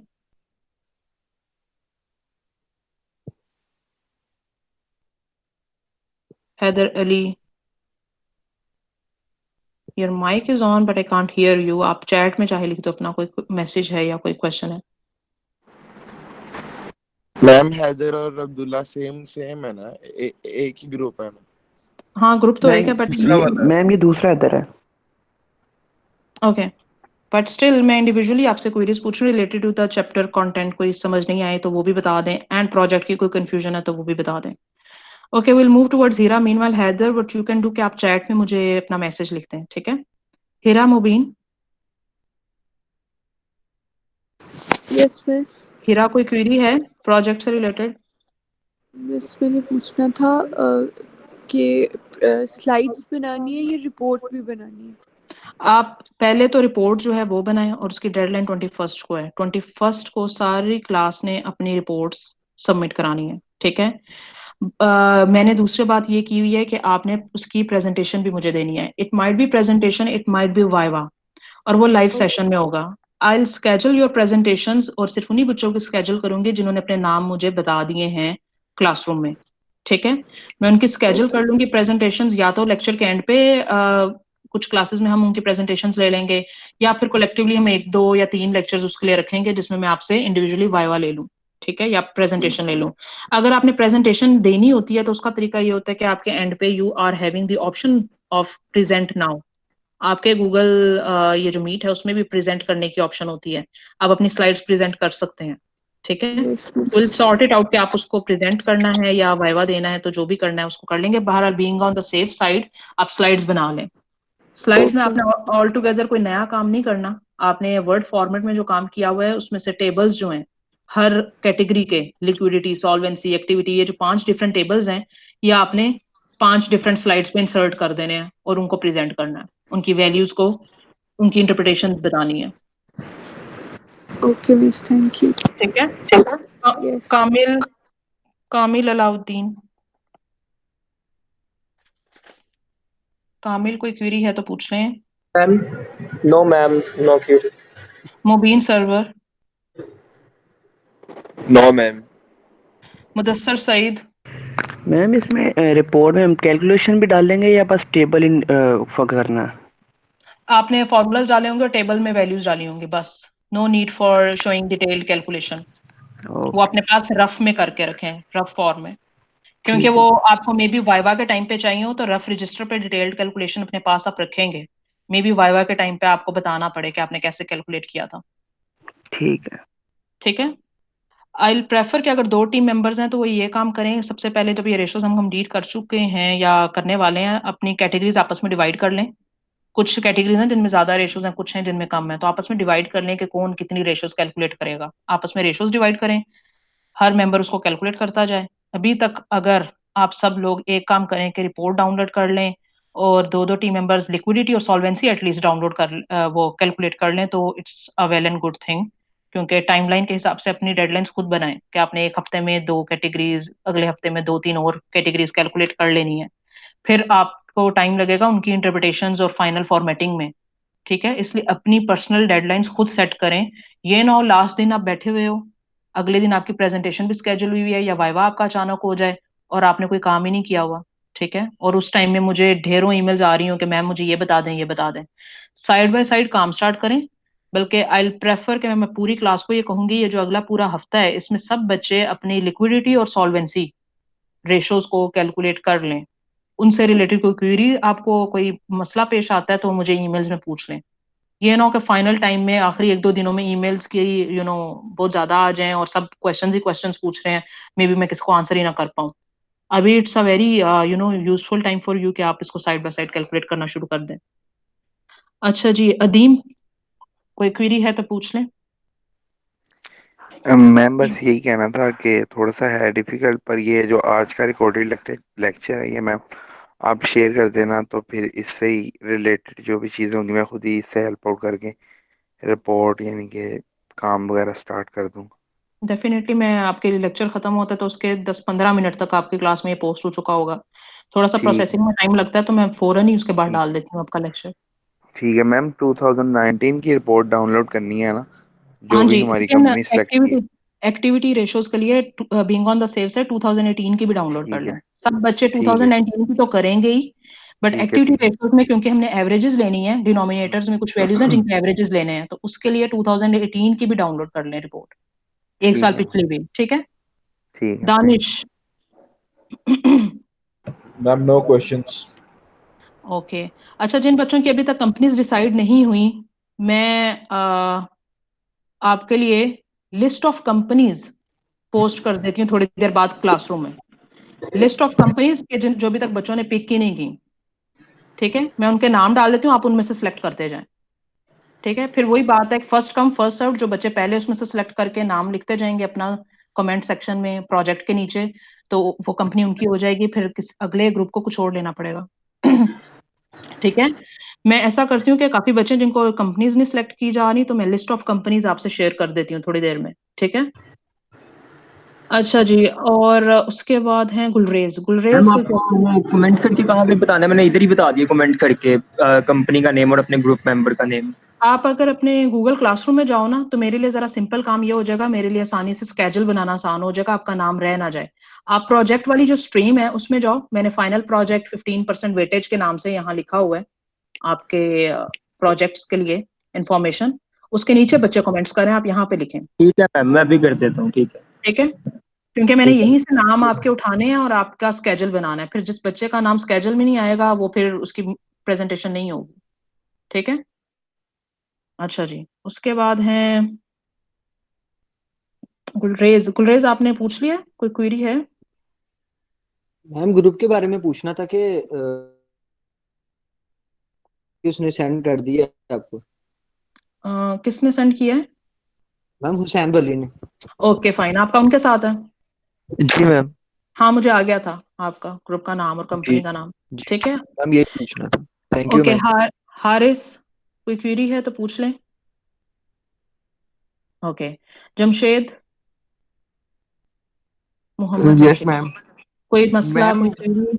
मैम क्वेरी मसला मसला लाइक अभी तो फील्ड वक्त तो मैम कोई नहीं है, लेकिन हाँ, ये मुझे ये होगा कि जिससे हम नेक्स्ट लेक्चर्स में मैं अपने पास जब वो फाइनेंशियल स्टेटमेंट्स रख लूंगा, तो मैम हम्म, तब मैं आपके साथ साथ पूछ ही जाऊंगा। श्योर। उसके अलावा भी अगर पूछना हो तो मुझे ईमेल कर दिया करें, believe me, I respond to emails like मैं मैसेजेस का रिस्पॉन्ड करती हूँ। तो आप ईमेल पे अगर मुझे कोई करते हो, कोई क्वेरी पूछते हो, तो आपको कुछ टाइम में ही उसका आंसर मिल जाएगा।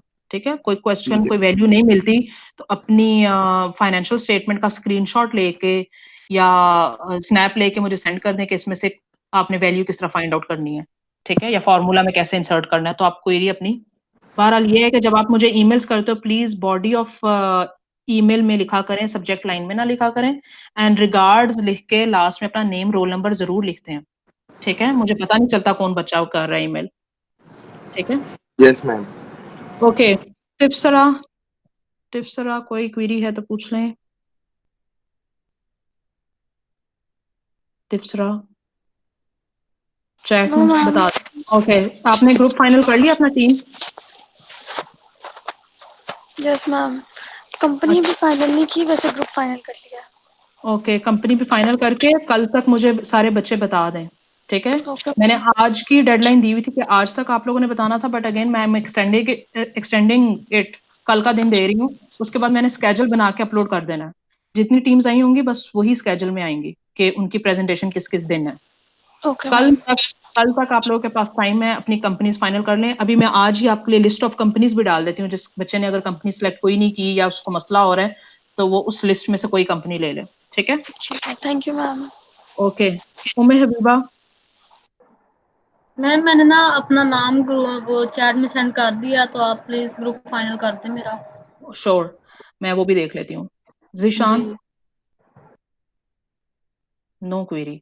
अच्छा, यहाँ पे अब कुछ बच्चों के साथ ये प्रॉब्लम आ रहा है कि उनकी टीम्स ही डिसाइड नहीं हो रही। The ones who are left behind, जिनकी कोई टीम नहीं है, बट दे कैन डू, के वो भी उसी चैट में, सॉरी उसी क्लासरूम की पोस्ट के नीचे जहाँ प्रोजेक्ट्स की आप पोस्ट कर रहे हो, अपना नेम और रोल नंबर बस मेंशन कर दें। मैं आप लोगों की टीम्स फिर खुद बनाऊंगी। It's up to me then कि मैं आपको किसके साथ आपका कंबाइन करती हूँ group.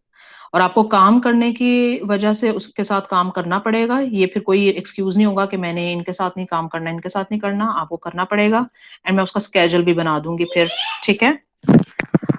Okay then I am stopping it here. I believe कि हमारी मोस्टली प्रॉब्लम सॉर्ट आउट हो गई हैं एंड परसों हमारा नेक्स्ट लेक्चर होगा जिसके अंदर मजीद क्वेरीज आपके रिजॉल्व करेंगे, ठीक है।